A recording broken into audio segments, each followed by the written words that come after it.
మీకు కూడా కుర్చీలు లేవు, మాకు కూడా కుర్చీలు లేవు. కాకపోతే నెక్స్ట్ టైము కొంచెం మంచిగా ఆర్గనైజ్ చేసుకుంటాం. ఇబ్బంది అయినందుకు క్షమించాలని కోరుతున్నాను. ఒకటి. రెండు, మొదటి రౌండ్ టేబుల్ సమావేశం తెలంగాణ జాగృతి యునైటెడ్ పూలే ఫ్రంట్ ఆధ్వర్యంలో ఎప్పుడైతే మొదటి రౌండ్ టేబుల్ సమావేశం పెట్టామో బీసీల హక్కుల సాధన కోసం, అసెంబ్లీలో పూలే విగ్రహ సాధన కోసం, బీసీల విద్యా ఉద్యోగ రాజకీయ రిజర్వేషన్లు సాధించడం కోసం ఎప్పుడైతే మొదటి రౌండ్ టేబుల్ సమావేశం పెట్టినామో ఆనాడు మొక్కుకోవడం జరిగింది.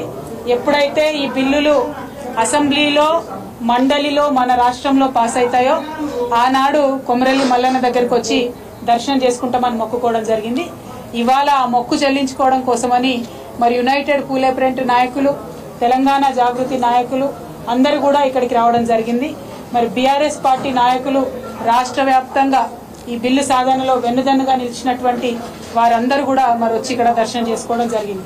అదేవిధంగా స్థానిక జనగామ నియోజకవర్గానికి సంబంధించినటువంటి నాయకులు గౌరవనీయులు పెద్దలు ముత్తిరెడ్డి యాదగిరెడ్డి గారు, అట్లానే లోకల్ గా ఉండేటటువంటి ప్రతి ఒక్క నాయకులందరికీ కూడా పేరు పేరున హృదయపూర్వకంగా నమస్కారాలు తెలియజేస్తా ఉన్నా. మీ అందరు కూడా ఈ సాధనలో సాయం చేసినందుకు మీకు నమస్కారాలు తెలియజేస్తాం. ముందుగా ఇవాళ ప్రభుత్వాన్ని మేము కోరేది ఒకటే.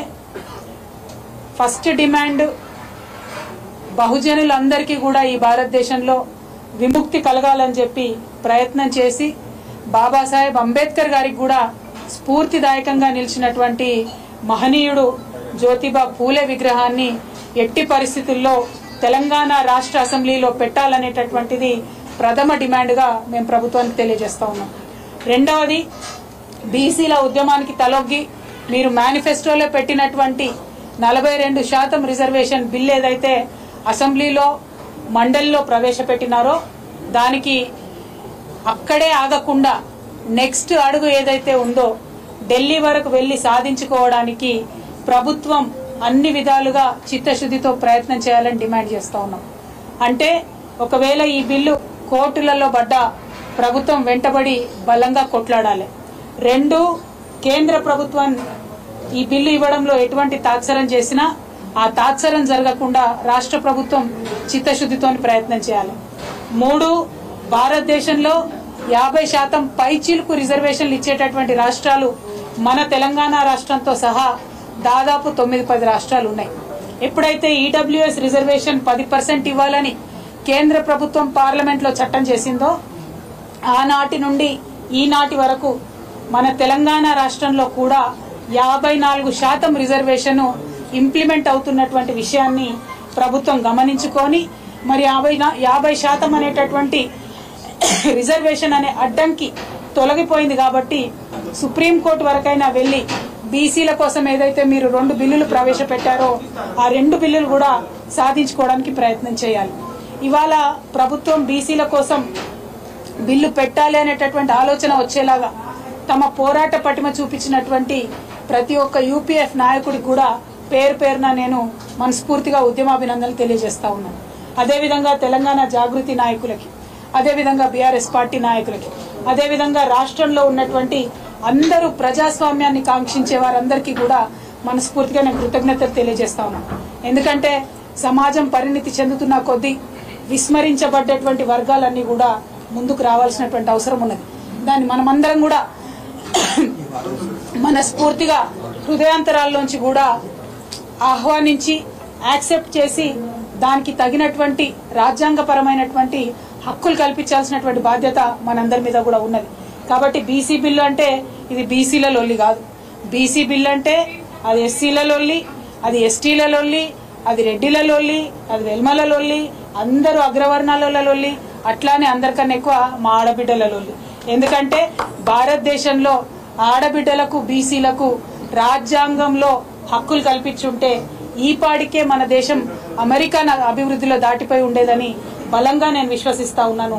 ఆనాడు మనకు హక్కులు దక్కలేదు. ఇవాళ హక్కులు దక్కడంలో పోరాటం చేయడంలో తెలంగాణ నుంచే ఒక ఉద్యమ పొలికేక లేచింది, ఒక ముందడుగు పడ్డది. రేపటి నాడు ఈ తెలంగాణలో పడ్డ ముందడుగు దేశవ్యాప్తంగా కూడా చుట్టి రావాలి. దేశవ్యాప్తంగా కూడా బీసీల హక్కుల కోసం మనందరం కూడా పోరాటం చేయాలి. మరి మల్లన్న స్వామి సన్నిధిలో ఈ మాట చెప్తా ఉన్నామంటే అది మామూలు విషయం కాదు. ఆ కొమరెల్లి మల్లన్న దయ ఉంటే ఏదైనా కూడా సాధించుకుంటాం. మేము ఏనాడైతే ఫస్ట్ సభ పెట్టినామో ఆనాడే మొక్కుకున్నాం, అవి సాధించుకున్నాం. మళ్ళీ ఇవాళ మొక్కుకొని పోతా ఉన్నాం. ఖచ్చితంగా దేశవ్యాప్తంగా ఉన్న బీసీలకు ఒక వేగు చుక్కలాగా తెలంగాణలో ప్రారంభమైన ఈ బీసీ ఉద్యమం తొవ్వ చూపుతుంది. దానికి యునైటెడ్ పూలే ఫ్రంట్ తెలంగాణ జాగృతి ముందు వరుసన కాగడతో నిలబడి దారి చూపుతుందని కూడా ఈ సందర్భంగా తెలియజేస్తూ, మరి ఇవాళ ఇక్కడ కొమరెల్లి మల్లన్న సన్నిధిలో మనం కూర్చొని మాట్లాడుకుంటా ఉన్నామంటే, కొమరెల్లి మల్లన్న అంటే మన తెలంగాణ ప్రజలకు వరాల మూటగా మనం భావిస్తాం. కానీ ఉమ్మడి ఆంధ్రప్రదేశ్ రాష్ట్రంలో మన మల్లన్న కూడా కొద్దిగా విస్మరించబడ్డాడని చెప్పక తప్పని విషయం. ఎందుకంటే ఇన్నేళ్లు తెలంగాణ రాకముందు 3-4 కోట్లు కూడా వార్షిక ఆదాయం ఉండకపోతుండే. తెలంగాణ రాష్ట్రం వచ్చినాక గౌరవ ముఖ్యమంత్రి వర్యులు, ఆనాటి ముఖ్యమంత్రి వర్యులు కేసీఆర్ గారు మల్లన్న స్వామికి 13 ఎకరాల భూమి మొదలు ఉండే, అది కూడా కొద్దిగా ఇబ్బందులలో ఉండే.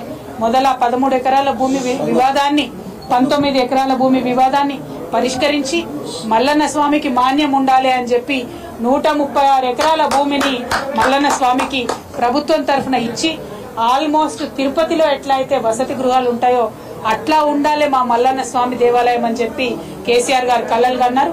దానికి తగ్గట్టుగా మేము వస్తుంటే తొవ్వల చూసినాం. గుట్ట మీద దాదాపు 50 గదులతోని ఇవాళ సత్రాలు నిర్మాణం అవుతా ఉన్నాయి.